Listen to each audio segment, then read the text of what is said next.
மக்களே Bigg Boss season 9 third eviction என்பது நடந்திருக்கு. இதுக்கு முன்னாடி முதல் எவிக்ஷன்ல வந்து பிரவீன் காந்தி போனாரு. அதுக்கப்புறம் அப்சரா சிஜே வந்து போனாங்க. இப்போ ரீசெண்டா ஆதிரை வந்து வெளியே போயிருக்காங்க, எலிமினேட் ஆயிருக்காங்க. ஸோ அதை பத்தி தான் இன்னைக்கு இந்த வீடியோல வந்து நம்ம பேச போறோம். ஸோ ஆதிரை அவர்களை வந்து எடுக்கும்போது முதல் வாரத்திலேயே இந்த பெண் வந்து கண்டிப்பா ஒரு சூப்பரான ஒரு கேம் பிளே பண்ணுவாங்க. இவங்க ஒரு நல்ல கண்டஸ்டன்டா இருக்காங்க. இருக்கக்கூடிய உண்மையை வந்து ஓப்பனா பேசுறாங்க.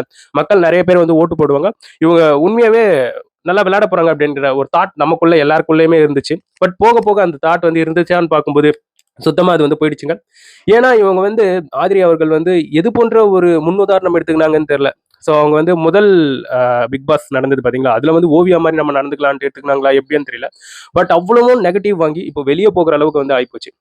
ஸோ அந்த முதல் வாரத்துல வந்து இவங்க வந்து ஒரு சில நபர்களை பற்றி எல்லாம் பேசியிருப்பாங்க. இது போன்ற நபர்கள்லாம் உள்ள எடுத்து பிக் பாஸ் வந்து அசிங்கப்படுத்திக்கிட்டு இருக்கீங்க அப்படின்ட்டு ஓப்பனா போட்டு அடிச்சது மக்களுக்கு மத்தியில இவங்க வந்து நல்ல ஒரு பேசு பொருளானாங்க. பட் இப்போ ரீசெண்டா தேர்ட் வீக்ல நேத்திக்கு வந்து எவிக்ஷன் ஆயிருக்காங்க. அந்த மாதிரி எவிக்ஷன் ஆகும்போது நிறைய பேருக்கு வந்து அட்வைஸ் கொடுக்குறாங்க கமாருதீன் அப்படின்ட்டு நிறைய பேருக்கு வந்து அவங்க வந்து நல்ல ஒரு அட்வைஸை கொடுத்துட்டு எவிக்ட் ஆகும்போது மேடையில் நின்று அவங்க வந்து மக்கள் எனக்கு சரியா ஓட்டு போடல, என்னுடைய கேமை வந்து நான் நல்லா தான் விளையாடினேன், பயங்கரமான ஒரு விமர்சனமாகி நிற்குதுங்க. இப்போ நிறைய இன்ஃபுளுசர்ஸ் வந்து ஆதிரியை வந்து வச்சு செஞ்சுட்டு வராங்க.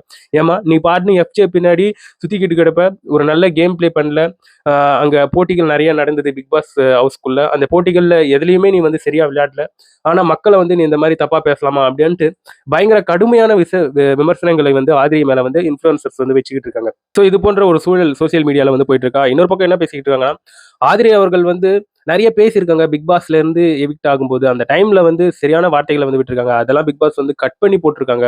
ஸோ உண்மையாவே பிரச்சனை வந்து உள்ள போயிருக்கு அப்படின்ட்டு இது போன்ற விஷயங்களும் வந்து பேசப்பட்டு வந்துகிட்டு இருக்கு. ஸோ இதெல்லாம் நடந்திருக்கா? இதன் மூலமாக மக்களாகிய நம்ம வந்து என்ன எடுத்துக்கணும்னா, அதாவது ஒரு ஸ்கூல்ல சேர்ந்துருச்சுன்னு வைங்களேன் ஒரு குழந்தை. ஆரம்ப காலகட்டத்துல வந்து நல்லா படிக்குதுப்பா அந்த குழந்தை அப்படின்ட்டு ஒரு பேரை வாங்கின அந்த குழந்தை வந்து தொடர்ந்து நல்லா படிச்சு எக்ஸாம்ல வந்து நல்லா மார்க் எடுக்கணும் அப்படின்னா அது வந்து கன்சிஸ்டண்டா அந்த விஷயத்த வந்து பண்ணிட்டே வரணும். நல்லா படிச்சுட்டு அவங்களுடைய கோல்ஸ்ல வந்து ஃபோக்கஸை வந்து போடணும்.